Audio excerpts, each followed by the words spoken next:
She handed it over like it was hers to give. The late Queen's wedding gown, taken from its sealed archive, slipped onto Camilla's daughter like a costume for borrowed legacy, worn for a few private photos and folded away like nothing ever happened. But when the royal guard saw the empty display, when he followed the laughter up the hall and found Camilla's daughter standing in it, he didn't just interrupt, he yelled. Now, before we reveal what exactly happened that stopped both mother and daughter cold, make sure you're subscribed with the bell icon turned on and drop a comment telling us where in the world you're watching from. Because this wasn't about inheritance, it was about memory, and the one man who refused to let them wear it away. He saw the light first. The corridor outside Windsor's preservation wing was always cool, always dim. Like the castle itself understood what kind of silence lived down here. Sergeant Alaric Denham didn't patrol this deep into the archive level often. Not unless something needed witnessing. Not unless something was wrong. He wasn't supposed to be here that morning. A delay in the ceremonial wing had rerouted his security pass through the sublevel, and that's when he noticed it. The glass case reflected nothing. For 2 years, the Queen's wedding dress had stood in that chamber like a ghost made solid. Sealed behind frosted glass, bathed in soft amber light, untouched. Every time Denim passed it, even from 50 paces, the reflection was unmistakable. Silk folds catching light, lace trim ghosting the edges, the faint halo of ivory rising from archival grey like something sacred refusing to fade. But now, there was only glow, light with no shape. The filters still hummed, the spotlight still warmed the air. But the glass showed no form inside it, just the steel mannequin stand, bare and skeletal, its archival plaque still bolted to the base. Norman Hartnell design, 1947, conserved 2022. No dome, no gown. Denham stopped walking, didn't call out, didn't rush forward. He just stood there, breathing through his nose, feeling the temperature shift as he stepped closer. The humidity field had been deactivated. He could smell it. The faint trace of lavender and talcum that clung to old textiles, the scent of something that had rested in place for years and was no longer where it belonged. He tapped the security console beside the frame. The surveillance log appeared. Level 3 authorization override, 41 minutes prior. Identity confirmed. Camilla R. Windsor. Followed by an auxiliary clearance issued under Laura Lopes. No curator signature, no conservator witness, no white gloves logged. Just a mother and her daughter with enough access to bypass every protocol Anne had written after the funeral. Denham stared at the empty stand.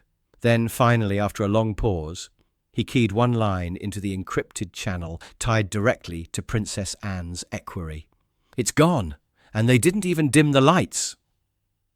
The lower archive had always been the kind of place where even your footsteps felt too loud. Not unsettling, just aware. Like the walls remembered who used to walk them and hadn't quite adjusted to the silence left behind. Denham had been there the day they sealed the gown. He remembered Anne's voice, firm, not ceremonial, but deeply final. Not for display, she'd said. Not for dressing, it stays. No decree, no announcement, just an instruction spoken to the small preservation team and the one guard assigned to witness it. Denham had stood by the door as 6 pairs of gloved hands lifted the dress onto its form with the precision of surgeons. Even the technicians had lowered their voices, as if volume itself could cause harm. He'd felt honoured then, to stand guard over something that had once stood behind every photograph, every promise, every moment the nation had made to itself about what dignity looked like. That was 2 years ago. Now, the registry blinked back at him with 2 names and a reason that made his jaw tighten. Private familial review. No curator, no witness. The entire extraction had bypassed every code Anne had set in place. Denham leaned back against the cold stone wall and exhaled slowly. He could still recall the soft rustle the dress had made when they first covered it with glass, a sound that had felt like closure. He typed a short alert to Anne's private channel. Wedding dress removed under override. Authorization not in registry. Awaiting instruction. The reply came faster than expected. Hold post. Visual confirmation required. He read it twice. The phrasing caught him. Visual confirmation required. That meant they already knew who had taken it. They just needed proof before they moved. But Denham needed to understand how they'd bypassed the seal. He walked to the service corridor adjacent to the archive chamber, where the key cabinet stood recessed into the wall. The same cabinet he'd personally locked 2 years prior. The biometric panel showed 3 access attempts in the past hour. 2 failed, 1 successful. He pressed his thumb to the scanner. It blinked green. The steel door swung open with a soft pneumatic hiss. Inside, 17 labelled hooks hung in perfect rows, each corresponding to a preserved artefact. The hook marked Wedding Dress 1947 Hartnell was empty, but beside it, clipped to the logbook chain, was a handwritten note on Windsor stationery. Temporary family viewing, return by 1600, CRW. No formal request, no archivist counter-signature, just an assumption that a note would suffice. Denham photographed it with his secure tablet, then locked the cabinet again. As he turned back toward the main corridor, he heard it. Somewhere above, faintly, distantly, laughter. A woman's laugh echoing through the upper hall. And though he couldn't yet see who it was, he already knew what she was wearing. It started with a whisper from one of the florists. Then a second message from a steward on the 3rd floor, voice hushed and urgent. Finally, a pale-faced junior curator stopped him near the main stairwell and said it without meeting his eyes. They were photographing her in it, but it was the florist who'd seen it first. She'd been delivering arrangements to the pavilion when the doors were still open, before the aides closed them. I saw the hem, she'd told the steward, ivory silk, trailing on the tile. And she was laughing, twirling. The steward had been bringing tea service when he'd heard Camilla's voice through the door. Lift the veil higher, darling. Let the light catch it. He'd set the tray down outside and backed away. When the curator arrived minutes later to inquire about a textile request, an aide had blocked the entrance entirely. Private session. Family tribute. But the curator had seen enough through the frosted glass. The shape of the dress, unmistakable, moving in ways it was never meant to move again. Laura Lopes. In the Queen's wedding dress. In the conservatory pavilion. Under natural light, with Camilla supervising the angles. Denham didn't ask for clearance. Didn't request a handover of reports. He just changed direction and walked with purpose toward the east wing staircase. It was against protocol. Guards weren't meant to follow whispers, but this wasn't about protocol anymore. He reached the pavilion level just as catering staff were being ushered out of the anteroom. They avoided his eyes. One of them, younger, jaw trembling, looked like he'd seen something sacred mishandled. Private shoot, someone muttered. Family moment. Near the corridor's end, Denham found someone else. Margaret Hale, senior textile conservator, standing with her back against the wall, hands folded tightly, face flushed. She'd been at Windsor for 30 years. She'd been there when they'd sealed the gown. I tried, she said quietly when she saw him. Her voice was hoarse. I told them it needed gloves. Told them the humidity wasn't regulated in there. Told them the mannequin couldn't just be removed without structural support. She swallowed. They said I was being dramatic, that it was a family heirloom, not a museum piece, that I was overstepping. Her eyes were wet, but she didn't cry. They sent me out. Said I could file a report later if I wanted. Denham didn't respond. He just looked at her, this woman who'd spent 3 decades protecting fabric and memory, and gave a single nod. Then he continued toward the door. If they'd silenced her, they'd try to silence him too. But Margaret had been unarmed. He wasn't. Denham stepped into the outer corridor. Beyond the French doors, he saw them. Not Camilla or Laura, not yet. Just the backlit flutter of ivory against tall glass panes. The movement of silk caught in a breeze that didn't belong indoors. A veil being arranged. A hand smoothing fabric. And beside it, camera flashes. Controlled, professional, silent shutter. Not press. Clearly private, but still wrong. 2 aides hovered near the grand mirror. One held a brush. The other carried a folded shawl, not part of the original ensemble, just something added for taste. Denham didn't knock. He opened the door. Every head turned. The camera paused mid-frame. A stylist gasped. Laura stood near the tall centre mirror wearing the Queen's dress. Bodice carefully pinned at the waist. Sleeves adjusted. Skirt flared slightly for proportion. The original veil hung from a makeshift clasp. A pale smile touched her lips as she adjusted the neckline, turning this way and that. Camilla stood off to the side, hands clasped, eyes calculating. Denham said nothing. He stepped inside slowly, as if entering a chapel. But it wasn't reverence that moved him. It was control. Laura didn't recognize him at first, or pretended not to. Then her smile faltered. The room did not stop, but the tone shifted. The laughter softened. The moment paused. Because whatever this was, and whatever they thought they were doing at fun, it wasn't a family memory anymore. Now it was a decision. And Denham had just entered the frame. The room wasn't large, but the light made it feel ceremonial. Glass ceiling panels filtered afternoon sun down in golden angles, casting long shadows across the tile and warming the edge of the silk where it trailed slightly over the rug. Laura stood near the mirror like a bride caught mid-thought, one hand on her hip, the other gently lifting the hem. She wasn't posing anymore. She was examining herself. The dress didn't quite fit, the waist pinned, the shoulders slightly off, but she moved as if that didn't matter. She turned toward the window, letting the veil catch the light. The photographer shifted position, camera raised again.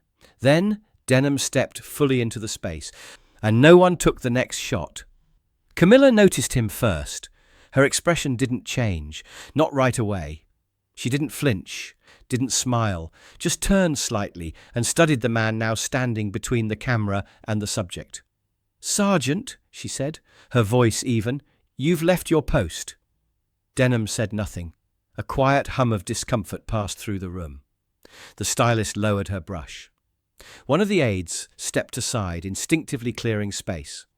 The photographer let his camera drop, unsure if he should be looking away or waiting for instruction. Denham's eyes didn't leave the gown. It looked heavier than he remembered, not because of its material, but because of what had been done to it. The creases along the skirt betrayed hurried pinning. The faint stretch at the shoulder seams revealed it had been handled quickly, perhaps carelessly. There were no gloves, no humidity control, no conservation stand, just warm bodies and body heat. The dress was still warm, and it should never have been. Laura glanced at him, slightly amused now, as if the awkwardness of the moment might resolve with a shrug. "It's just a dress," she said lightly. "Why should it gather dust?" Denham's face didn't change. He wasn't looking at her. He was looking at the stitching along the waistline. The thread that had once been inspected by museum curators under microscopes now puckered slightly under a plastic safety pin. Camilla took a step forward. "This is a family keepsake, Sergeant," she said, her tone softer now, diplomatic. "The Queen was my mother-in-law, and this dress has lived in darkness long enough." Denham blinked once. She tried again. "His Majesty approved the review. This isn't protocol. This is memory." Still nothing. "I understand the position you're in," Camilla added gently, "but nothing has been taken. The dress is still within the castle. It's being honoured. Carefully." Denham finally spoke, quietly. "Then why isn't it in the registry?" Camilla's lips pressed together. Her eyes narrowed just slightly. The photographer had now stepped fully back. The aides looked at the floor. Even Laura seemed less sure of what she was wearing. And Denham stood still, breathing evenly as if waiting for something that hadn't yet arrived. Not a command, but a consequence. It wasn't just a dress, and they all knew it. They just hadn't expected someone to say so. Camilla stepped forward with calm deliberation, heels soft against the stone. She didn't raise her voice. She didn't gesture for the aides to leave. She merely folded her hands in front of her and adopted the air of someone correcting a mild administrative hiccup. "This is a private moment," she said, tilting her head slightly. "There's no need for tension." Denham didn't move. His arms were at his sides, not crossed, not clenched. But everything about his posture said no. Not through aggression, through presence. He wasn't blocking the doorway. He wasn't guarding the dress. He was just there, which, in this context, meant everything. Laura spoke from behind the mirror's edge, trying for levity. "You all act like she wore this up Mount Everest," she said, brushing the veil back with one hand. "It's just fabric. History's full of it." Her tone was airy, but her eyes didn't quite meet Denham's. Camilla's smile thinned. "We didn't broadcast this. We didn't parade it. A few photographs, that's all. My daughter admired it. And I felt the Queen wouldn't have objected to her seeing what it felt like." Denham's gaze didn't waver. He wasn't watching their faces. He was watching the hem of the dress drag lightly against the corner of the rug. The same rug Queen Elizabeth had stood on when she addressed the staff at Windsor for the last time before lockdown in 2020. "The Queen's personal effects are not to be worn," Denham said finally, his voice measured. "They were sealed." Camilla's reply came faster this time. "Sealed by sentiment, not statute. Charles gave his consent." Denham's voice lowered. "Then why is it not in the transfer log?" That stopped her, only for a beat, but enough. "There was no need to escalate it through formal channels," Camilla replied. We kept it within the family. There is no violation." Denham shifted his weight slightly, jaw tight. No preservation tags were attached. No garment support used. No climate protocols observed. That's 3 separate violations of the Royal Textile Directive, codified after Her Majesty's passing. Camilla's tone cooled. "You're quoting policy. I'm invoking precedent." He looked at her then, fully. Not defiant, just direct. "No precedent allows for ceremony to be faked." A silence hung. Tighter now, more brittle.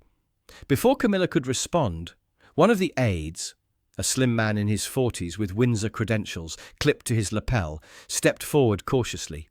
"Sergeant, if I may," he began, voice measured, conciliatory. This was approved at the highest level.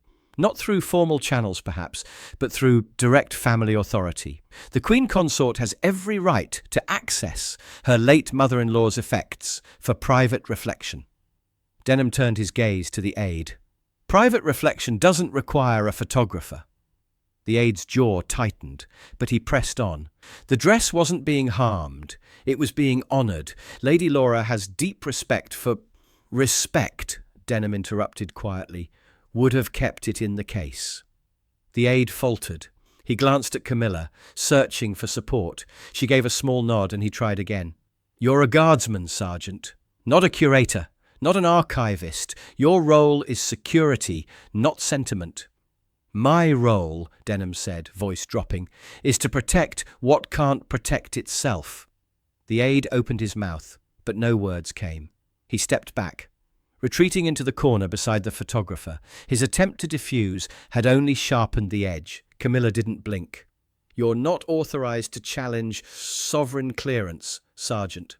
Denham didn't argue. He nodded, almost imperceptibly, then replied, "I'm not challenging clearance, I'm recognizing theft."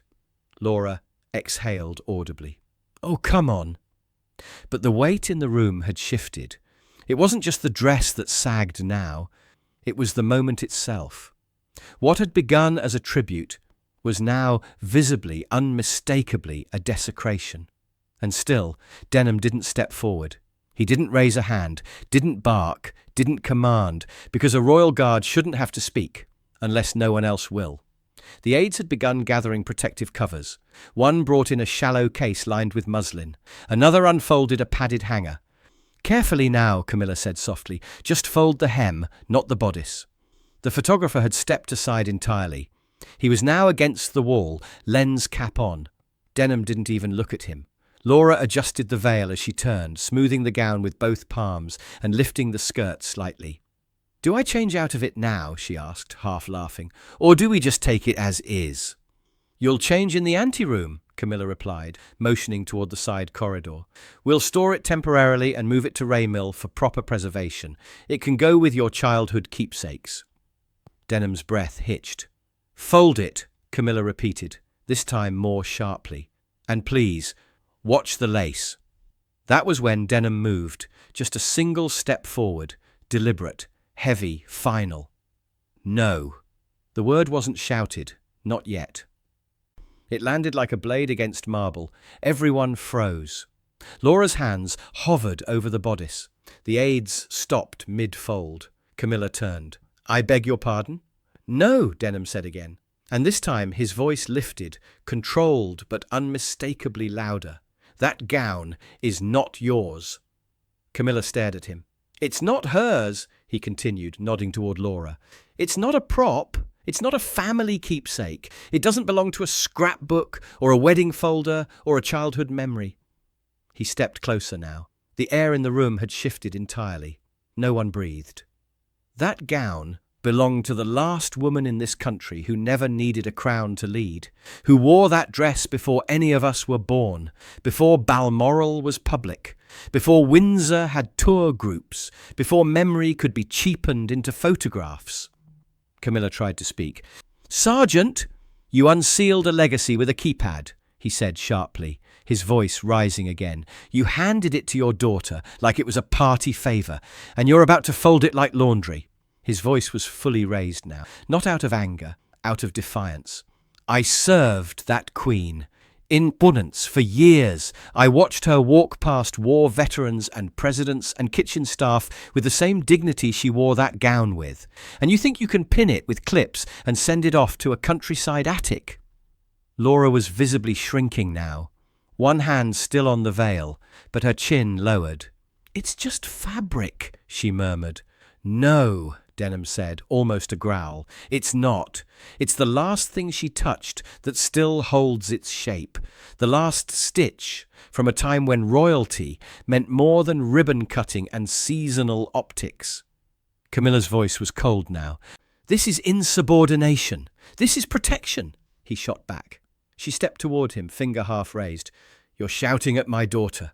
"No, ma'am," Denham said with fire in his chest. "I'm shouting at a breach of dignity."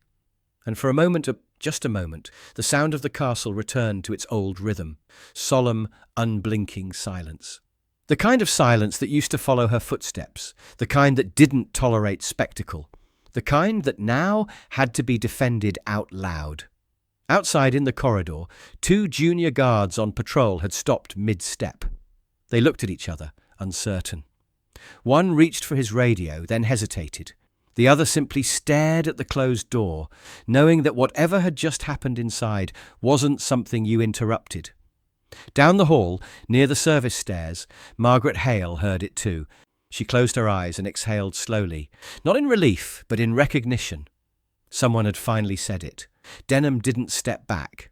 He didn't apologize, because someone had to scream when the quiet was being stolen. A single heel struck the marble just beyond the door. One footstep, then another, steady, cold. Princess Anne didn't need an escort to be noticed. She didn't need an announcement or a trumpet call or a royal aide to carry her words. She just walked in. Every eye turned. Camilla's posture changed immediately, not softened, not contrite, but alert. Her hand fell from her hip. She straightened her coat. Laura shrank further into the folds of the dress, arms crossed loosely over the bodice now, veil trembling slightly where it clung to her shoulder. Denham didn't move. Anne didn't look at him. She didn't need to. Her gaze moved over the room once, cataloguing everything. The unpacked storage cases, the discarded hanger, the bunched silk around Laura's ankles. Then she spoke. "Return it." That was all. 2 words, carved from stone. Laura's breath caught in her throat. Camilla stepped forward quickly. "Anne, this was a tribute, nothing more. She admired the dress, and we thought, you thought wrong." Anne's voice didn't rise. It didn't need to. But something about it made the temperature in the room drop. Camilla tried again. "Charles was aware, and Mother wasn't," Anne interrupted. She turned toward Laura. "Remove it." Laura stood motionless, frozen by something deeper than protocol, the kind of stillness that came when even you realized you'd gone too far. Slowly her fingers found the pins at her waist. The aides moved without being told. The veil came off. The dress was unfastened. Anne didn't watch the process. She stepped beside Denham, keeping her eyes forward. Camilla cleared her throat. It was done carefully. Nothing was damaged. We took every precaution. Except asking, Anne said quietly. Silence fell again. The dress was now resting gently over the aide's forearms. A ghost of what it had been just minutes earlier. Limp, creased, breathless. Anne glanced at it, once, then turned toward the door. Sergeant, she said without turning. Yes, ma'am. Escort it back. Denham nodded. Immediately! Camilla stood still, hands tightening around each other. You're overreacting. Anne turned back just once. Tribute without permission is theft. Then she left the way she came. No fuss, no farewell. Her boots trailing faint specks of dust from the stables. And just like that, the room was empty again, not of people, but of power. Because the only authority that mattered had just walked out with her silence intact. They didn't speak as they walked. Princess Anne led the way, hands behind her back, heels clicking steadily across the stone. Sergeant Denham followed half a pace behind, holding the Queen's wedding gown folded neatly in his arms. Not in a case, not draped, just carried, carefully, reverently. The aides had offered him protective wrapping. He declined. This wasn't a transit. It was a return. The path from the pavilion to the lower conservation wing wasn't long, but today it felt heavier than usual. Every turn, every staircase, every echo through the corridors seemed to remind them of who had last walked those same stones with command in her spine. Denham's fingers remained under the lace hemline, never grasping, never bunching the fabric. The gown rested on him like it had weight beyond thread, the kind of weight that came from memory sealed into every stitch. When they reached the archive chamber, Anne entered her clearance manually. No aid, no scanner, no ceremony, just code. Beep. Access granted. The chamber doors hissed open. The lights, still active, cast their soft amber glow across the empty display base. The gown's absence had left the glass feeling sterile, naked, as if something spiritual had been dislodged from the room. Denham stepped forward and laid the gown back onto its mannequin. It sagged slightly, no longer perfectly aligned, but that didn't matter. Anne watched in silence as he adjusted the sleeves, straightened the waist, and smoothed the back panel. When he was done, he stepped aside. One of the curators entered quietly, steam wand in hand. No words were exchanged. A fine mist washed over the fabric to ease the creases. A veil rehooked, adjusted. No cameras, no press, no daughters, just restoration. Anne approached the archival console and pressed her thumb to the biometric pad. The system lit up. A new entry field appeared. She typed only one line. Legacy garment, not for reassignment. Below it, she signed her name. Not with her title, not HRH the Princess Royal, just Anne. Denham followed, entering his own clearance code beneath hers. The final seal engaged.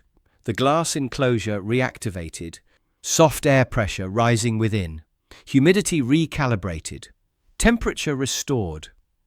The lights dimmed slightly. Not off, but lower now, less for viewing, more for rest. Anne stood beside him, gaze steady. She wouldn't have let it wrinkle, she said. Denham didn't answer. He didn't need to.